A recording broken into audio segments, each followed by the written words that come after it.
The grand chamber of the galactic hegemony was a place of cold, silent majesty. Light did not shine here. It was absorbed and re-emitted by the living stone of the walls, casting no shadows. The air smelled of ozone and something else, something ancient and dry. Before the towering conclave of elders, two figures stood, feeling terribly. Vulnerably small Ambassador Yuna Kim kept her back straight and her hands clasped softly in front of her.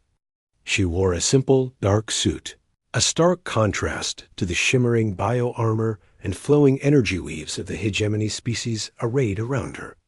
Her dark eyes moved slowly, taking in everything: the disdainful tilt of the Vral delegate's head feathers, the bored, rhythmic clicking of the insectoid Zix's mandibles from its suspended pod. She was a student of a brand new subject, galactic politics. Today was her first and most important exam. Beside her, military-attached Min Park was a statue of contained readiness. He did not fidget. His eyes, unlike Yuna's, were fixed on the central figure, Archon Xenath. Xenath was a Cathar, a species of tall, slender humanoids with gray, fine-scaled skin and large, black, pupil-less eyes. He was old, his scales fading to a pale silver at his temples. He was power, given form. The request had been stated. It was simple, Yuna thought. Humanity, having unified and achieved faster-than-light travel a mere century ago, wished to join the galactic community, not as a subject, but as a partner. Open borders, cultural exchange, shared scientific knowledge, a humble offer of friendship from a young species. The silence that followed was heavier than any planet's gravity. Finally, Xenath spoke. His voice was not loud, but it carried through the chamber as if it originated inside the listeners' own skulls. "A curious proposal," he intoned. "You speak of exchange, of partnership.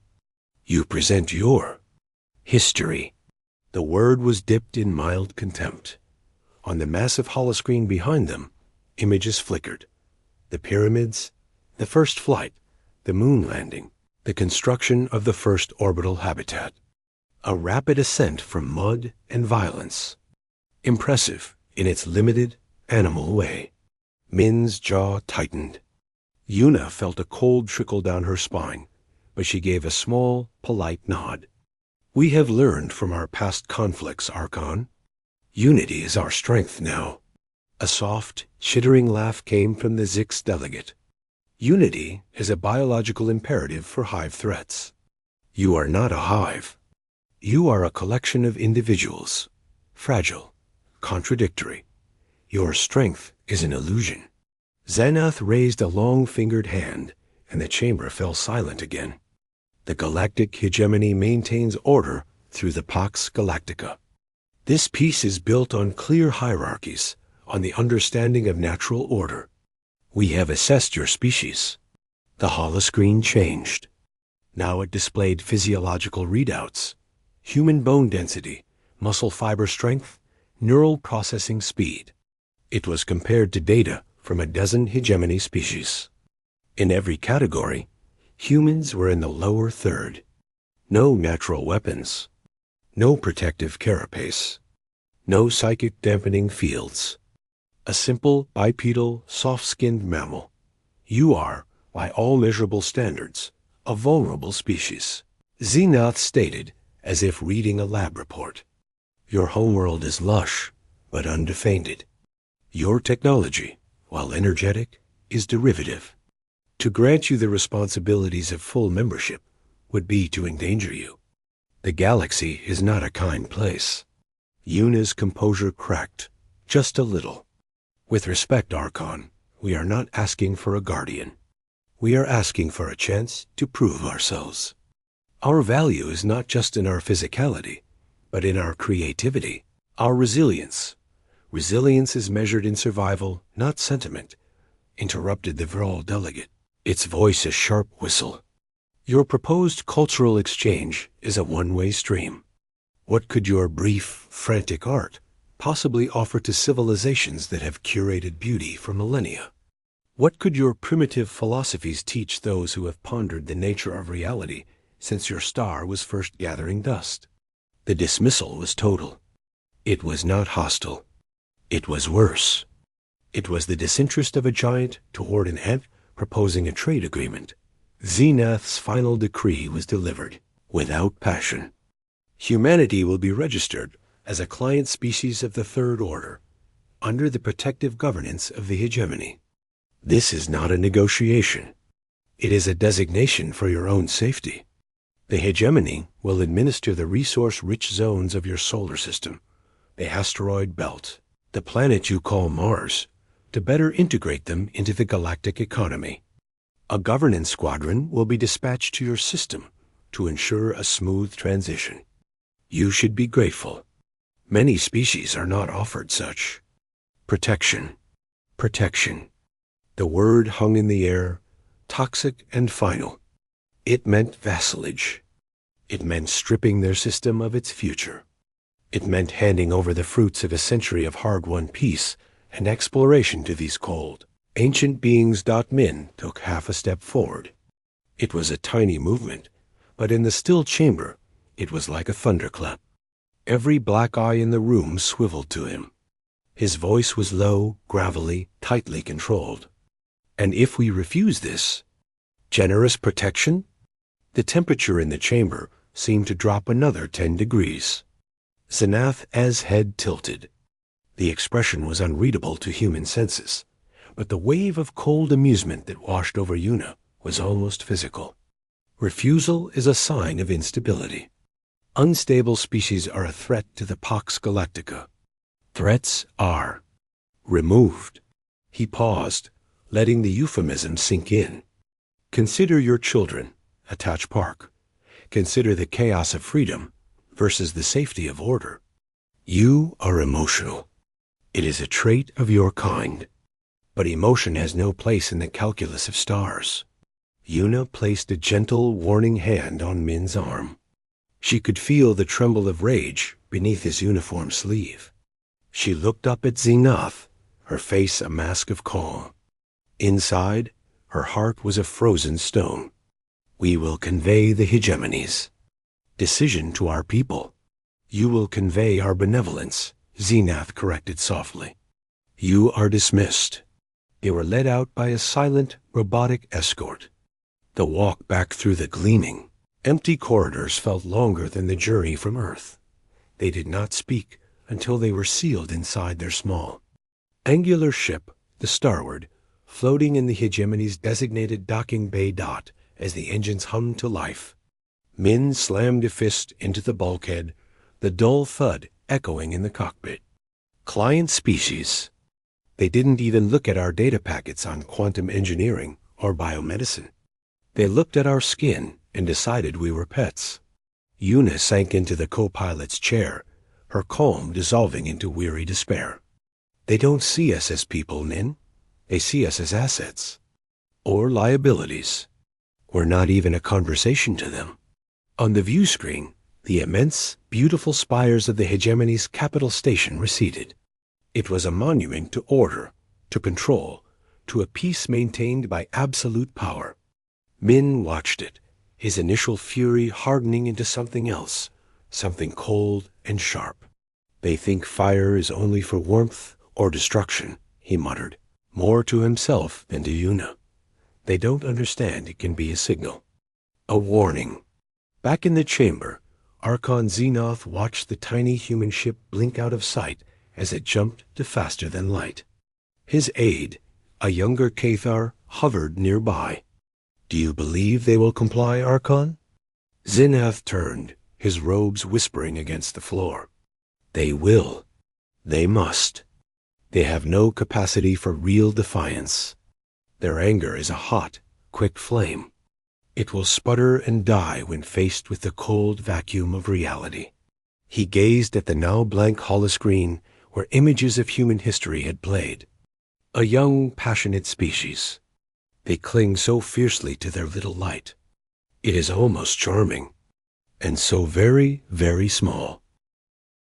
The news arrived on Earth like a physical blow. The hegemony's decree, delivered with cool finality by Ambassador Una Kim, was broadcast across the planet. Client species of the Third Order. The words appeared on every screen, translated into every language, and they tasted of ash. Mars, the great red hope, the cradle of their first extraterrestrial colonies, was to be handed over. The asteroid belt, the mineral backbone of their star-faring economy, was to be administered. The initial silence was brief, shattered by a wave of pure, undiluted rage. Cities erupted in protests. The images from the hegemony chamber, leaked and analyzed, showed the condescending faces of the conclave. They saw Min Park's rigid back, Yuna's calm mask. The insult was galactic in scale. Yet, as the days passed, the rage curdled into a cold, hard fear. The United Earth Council debated in endless, frantic sessions. The hegemony's governance squadron was already en route. Their ships were faster, their weapons beyond human understanding. Military simulations ran, and everyone ended the same way. Earth's fleet was vaporized in the opening minutes of any conflict. Capitulation seemed like the only door that didn't lead to extinction. The Council began drafting terms of surrender, their meetings filled with a grim, hopeless tension. But in the quiet, air-sealed labs of Luna's Faraday Research Complex, a different conversation was happening. The air here smelled of metal and ozone, not despair. Dr. J. Lee had not slept for 4 days. His eyes were red-rimmed, but his hands were steady as he adjusted the final simulation parameters. Before him stood a small, select group, a few top military strategists, 2 members of the Council's Secret Defense Committee, and Una and Min, who had been rushed here directly from their debrief. They think in terms of force, Jay said, his voice hoarse but clear. He pulled up a holographic star system, a generic G-class star with orbiting planets. Bigger ships, stronger shields, more powerful energy beams. It is a child's logic of power. They look at our guns and laugh. He zoomed in on the star itself, a seething ball of plasma. But they worship their stars. Their civilizations are built around them. Stable, predictable, eternal suns. The foundation of their physics, their biology, their culture. One of the generals, an old man with a weary face, shook his head. We cannot destroy stars, Doctor.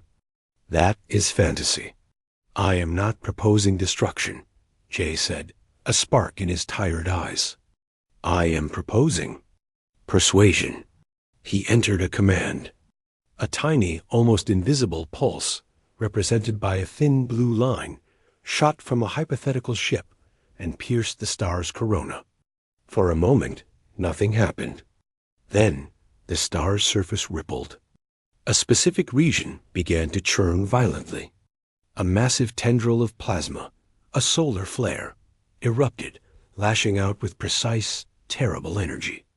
In the simulation, it swept across a series of orbital platforms, reducing them to molten slag before narrowly missing an inhabited planet. Below Dot, the room was dead silent. The catalysis pulse, Jay whispered. It does not add energy. It is a key that unlocks energy already there. It resonates with specific magnetic instabilities in a star's corona. We can, with exact calculation, induce a targeted stellar eruption. We can make a star have a tantrum, right where we want it. Min leaned forward, his earlier despair replaced by a fierce, hungry focus. You can aim it? Within a margin of error of 0.05%, Jay nodded. The flare is contained, not catastrophic. It will not go supernova. It will not destroy planets. But it will scorch anything in a specific orbital path. It will turn their greatest source of power into a weapon they cannot shield against. They cannot armor a star. Una felt a chill that had nothing to do with the lab's temperature. It's a weapon of terror, Jay. You're talking about holding their homes hostage. No, Jay said, meeting her gaze. I'm talking about holding their assumptions hostage. They assume the universe obeys their rules.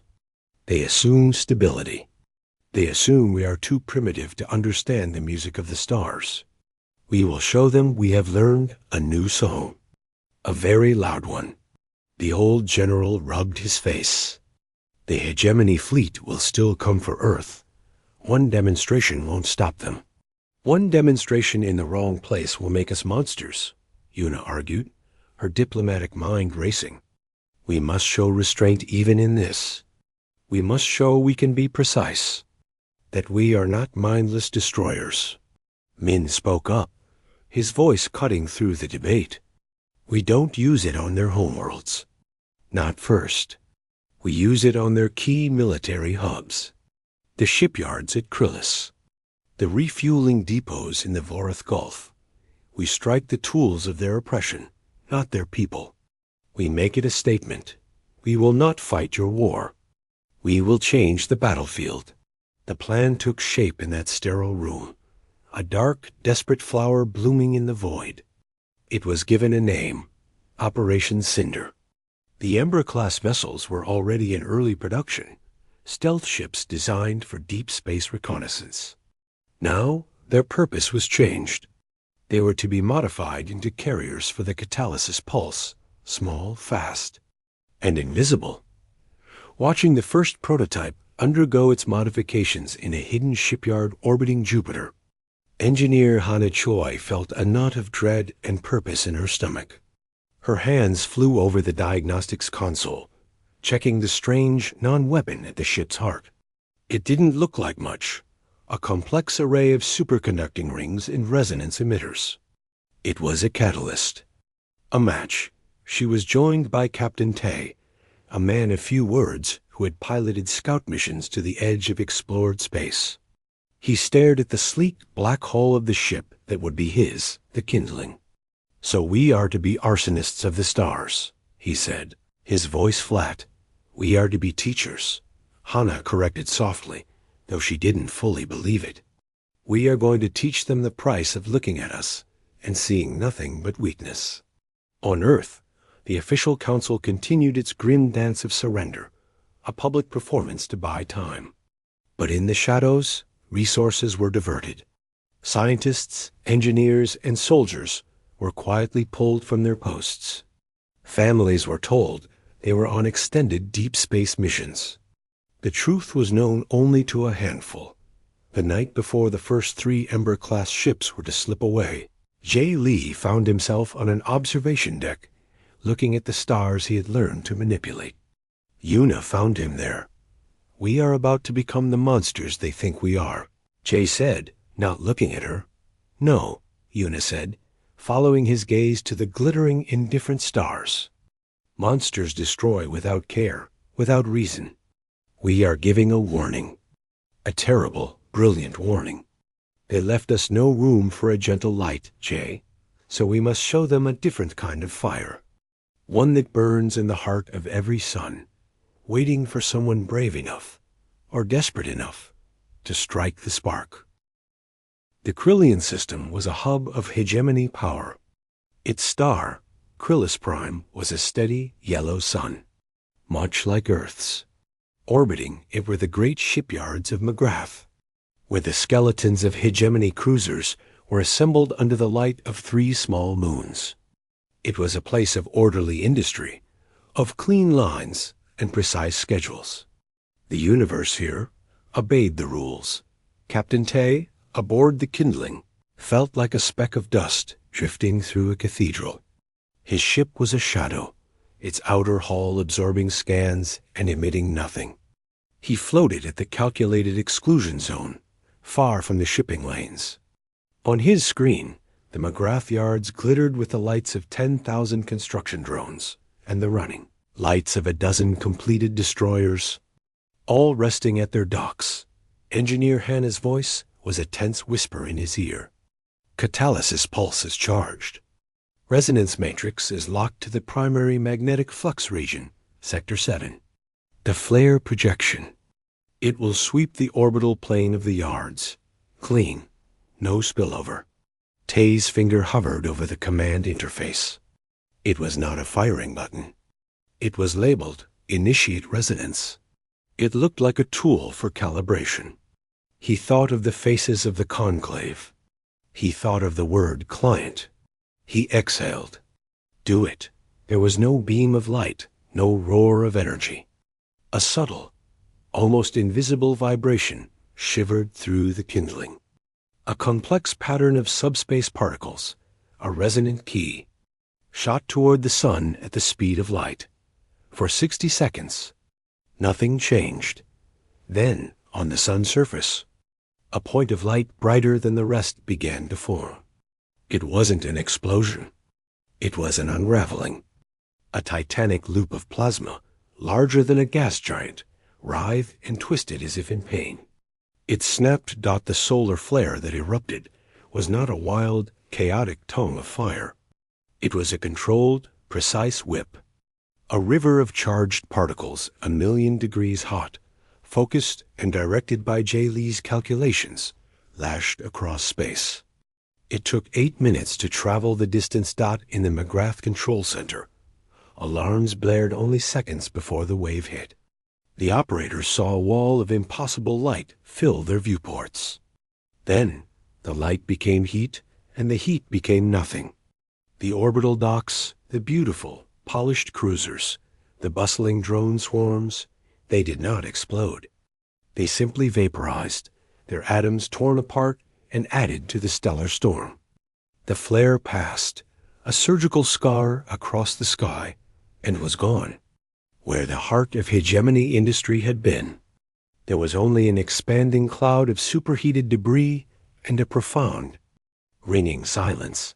The kindling was already gone, slipping into its pre-programmed faster-than-light jump. The news reached the hegemony high command as a cascade of failure reports, followed by stunned silence. Archon Zenith convened an emergency session. The initial conclusion was a catastrophic natural phenomenon, a 1 in a billion stellar anomaly. The loss was grievous, but the universe was vast and occasionally violent. Investigations were launched. 2 weeks later, the same phenomenon happened in the Vorath sector, a key refueling depot built around a calm red dwarf. A carefully aimed flare turned a fleet of tanker ships and their orbital refinery into a brief, brilliant cloud of gas. This time, the pattern was harder to ignore. The flare had bypassed the civilian mining colony on the system's lone planet, scorching only the military assets. Panic, slow and cold, began to seep into the hegemony's higher echelons. They were not under attack by a fleet, but by a ghost, by a force that used stars as its artillery. When the silent nebula outpost vanished under the fury of its own small, stable star, the panic became terror. The silent nebula was a listening post, a secret facility. Its location was known only to the highest command. Its destruction was not an accident. It was a message, and it was addressed directly to them. Archon Zenith stared at the holographic reports in his private chamber. 3 stellar events, all strategically perfect, all minimizing collateral damage. This was not the work of nature. This was intelligence. A cruel, brilliant, terrifying intelligence. Who? His aide asked, voice trembling. The Ricari have unstable warp technology, but this is stellar manipulation. The Thul? Their science is advanced, but they are pacifists. Zenith's mind, trained for millennia in political and military strategy, recoiled from the only possible answer. It was impossible. It was unthinkable. He pulled up the old footage, the human delegation, the soft-skinned female ambassador speaking of creativity, the male attached with the angry, defiant eyes. He heard his own voice. Your fire is so small, it is barely a spark. A cold, dreadful understanding settled in his stomach. He had dismissed their fire as metaphorical. What if it was not? What if their creativity was not about art or music, but about finding new ways to break the rules of physics? No, he whispered to the empty room. But the evidence was written across 3 scorched star systems. The humans had not built a bigger gun. They had learned to whisper to the suns, and the suns had answered with fire. Meanwhile, aboard the Kindling, the mood was somber. They had watched the feeds from the hegemony news networks, the confused reports, the growing fear. Hannah monitored the stellar feedback from their last pulse. Clean execution. No residual instability in the star. It was surgical. Tay did not celebrate. He stared at the star field outside. "We are not soldiers anymore," he said quietly. "We are gardeners planting fields of fear. We are telling the oldest powers in the universe to misbehave." A new transmission, encoded and tight-beamed from Earth, arrived. It was from Min Park. His face on the screen was hardened, the diplomat replaced by a strategist. The hegemony's main armada has altered course. They are no longer heading for Seoul. They are regrouping, searching for an enemy they cannot find. They are scared. Operation Cinder is a success. So far, prepare for the next phase. They will figure out it is us, eventually. And then they will come with everything they have. Hannah shut off the feed. The silence in the cockpit was heavy. They had lit the first fires. They had bought humanity time. But they had also shown the galaxy a new kind of weapon. And now they had to live in the world they had made, a world where the lights in the sky could turn against you. The Kindling drifted in the dark, a small, dark ship that had taught stars how to burn, waiting for the inevitable inferno of response. The silence from the hegemony was the most terrifying sound of all. For weeks after the third star was lit, there were no demands, no threats, no diplomatic messages. It was the silence of a predator that has finally caught the scent. Then the storm broke. Every deep space telescope and listening post on the edge of the Sol system screamed a warning at once. A tear in the fabric of space-time, immense and violent, opened beyond the orbit of Neptune. Then another, and another. Through them poured the Galactic hegemony's retribution fleet. It was not a squadron. It was an armada of biblical scale.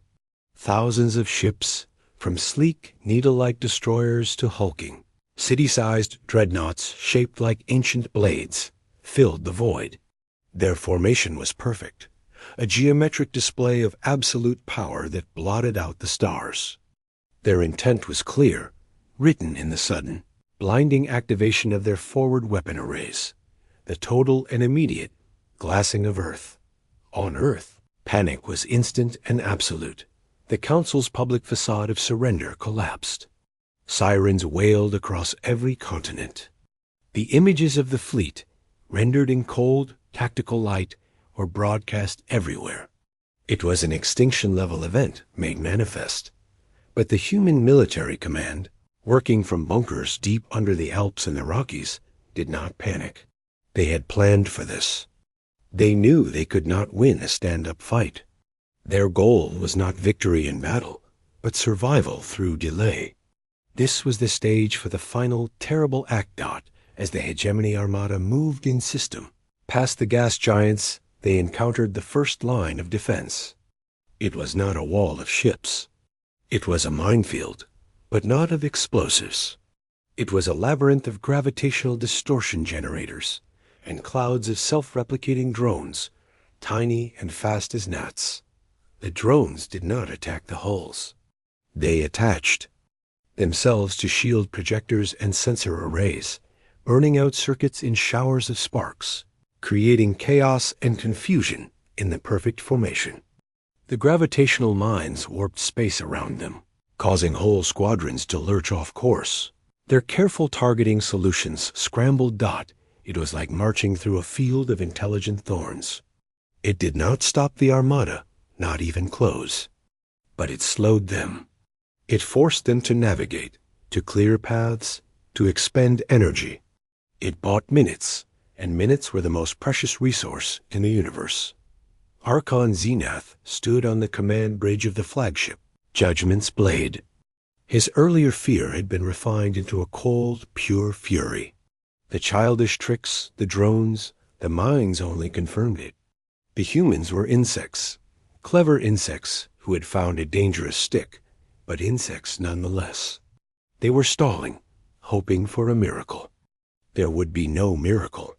They cling to their rock with pathetic ingenuity. He said to his tactical officer, "Sweep these nuisances aside. All power to forward shields. Target their orbital defenses and their largest population centers. We will scorch their world until its oceans boil." The armada pushed through the nuisance field, its progress now a determined, crushing advance. They passed the shattered orbit of Mars. Earth hung in the viewscreen now, a beautiful blue and white marble. Defenseless dot, it was then that Ambassador Una Kim's face appeared on every screen in the hegemony fleet. It was a forced broadcast, hijacking their primary comms channels with a crude but effective signal. She sat in a simple room on Earth, her face pale but composed. There was no plea in her eyes, only a profound, weary resolve. Archon Zenith, leaders of the hegemony, you have come to our home to extinguish us. You believe your power is absolute because you cannot imagine a power beyond your own. Her voice was clear, each word a chip of ice. You were. The silence on the bridge of the Judgment's Blade was a physical thing, thick and cold. The holographic feeds from the homeworld still flickered, showing skies alive with unnatural, terrifying beauty. The quiet panic of a billion voices filtered through the comes not screams of pain, but the deeper, more fundamental sound of a universe breaking its promises. Archon Zenith did not move. He stared at the image of his own sun, Kytha Prime, an elegant loop of plasma unfurling from its surface like a poisonous flower. He saw not the astrophysics, but the symbolism. The eternal was mutable. The constant was a weapon. The foundation of his people's philosophy, their art, their very sense of time, was now held hostage. His great armada, the culmination of millennia of military doctrine, was irrelevant. You could not point a warship at a concept. His aide's voice was a dry rustle. Archon, the planetary shields on Vral have failed. Their orbital agriculture platforms are reporting complete crop loss from the radiation surge. On Zix, the global data net has collapsed. They are blind. Zenith slowly turned his head. He looked past his officers, past the tactical displays, to the main viewer. There, hanging in the black, was Earth, blue, green, swirled with white. Untouched, it was a serene, mocking jewel. His finger hovered over the command to fire.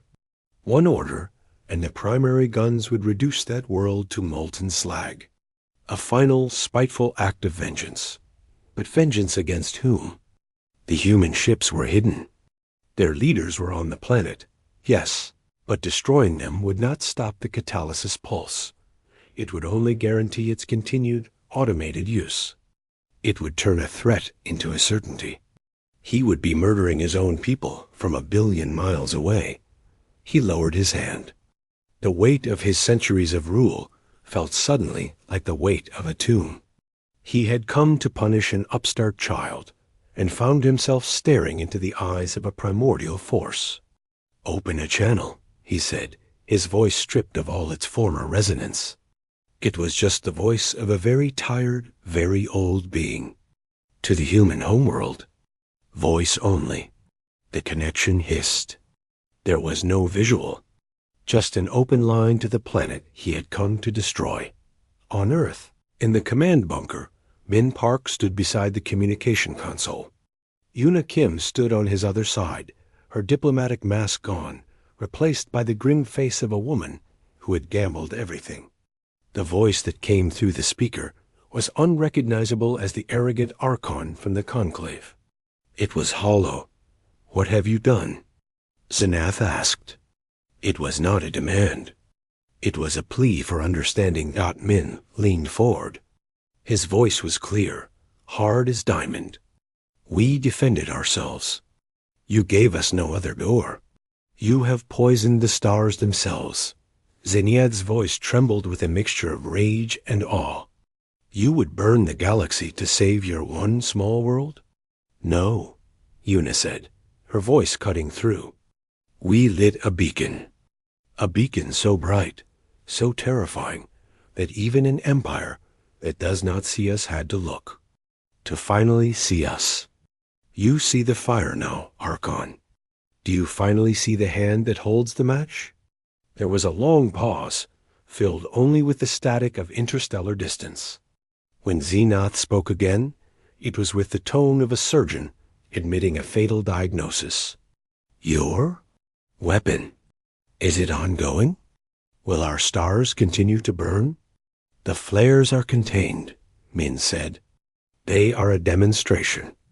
A single precise sentence written in solar plasma.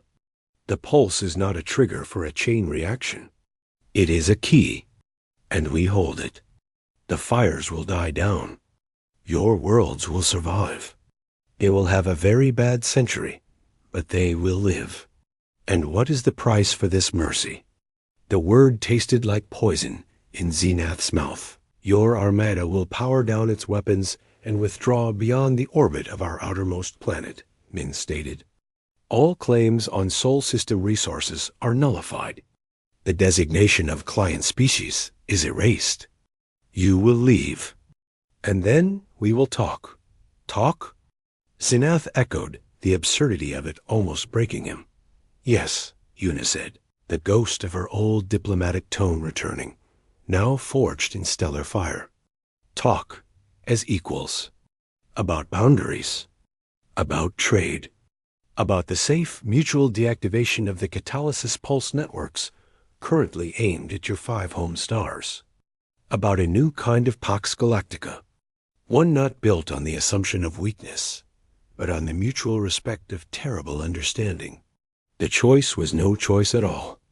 It was surrender, wrapped in the thinnest possible veneer of negotiation. But it was a surrender that allowed his people to live, to not spend every sunrise in terror. A full minute passed. On the bridge of the Judgment's Blade, every officer waited. Finally, Xenath closed his large, black eyes. We will withdraw. The order, when he gave it to his fleet, was the quietest command he had ever uttered. The immense armada, like a great beast slowly conceding, began to turn. Their weapon glow faded. One by one, they slid back into the tiers in space from which they came, leaving the Sol System quieter than it had ever been. Weeks later, the first true diplomatic meeting began. It was not in the Grand Conclave Chamber, but on a neutral space station. The human delegation was led by Una and Min. The hegemony delegation was led by a new, younger Cathar, appointed by a shaken conclave. Archon Xenath had resigned. His certainty turned to ash. The humans did not gloat. They were somber. They presented detailed plans for the monitoring and eventual stand-down of the catalysis pulse system, tied to verifiable treaties. They offered freely some of the underlying stellar resonance science, not the weapon, but the knowledge of stellar weather, a tool for prediction, for protecting worlds from natural flares. The hegemony delegates, once proud, now listened. They truly looked at the humans, not at their skin or bone density, but at their minds. They saw the creativity they had mocked, and understood it had always been a knife. It was only the hand that determined if it carved art or wounds. The Galactic Empire had been unready. They were unready for a species that, when cornered, did not build a taller wall, but learned to set the very air on fire. They were unready for a defiance that was not loud, but profound, written not in threats, but in the immutable language of physics. As the talks droned on, Captain Tay and Engineer Hana stood on the observation deck of the Kindling, now docked at a distant outpost. They watched the stars, the same stars they had taught to burn. It is a strange peace, Hana said, her voice quiet. "Built on a fear we created." Tay shook his head slowly, watching the steady, calm light of a distant sun. No, it was always there. The fear, the violence in the heart of every sun. We just reminded them of it. And in doing so, we reminded them that even the smallest spark, if it is clever enough, and brave enough, and desperate enough, can teach fire to the gods.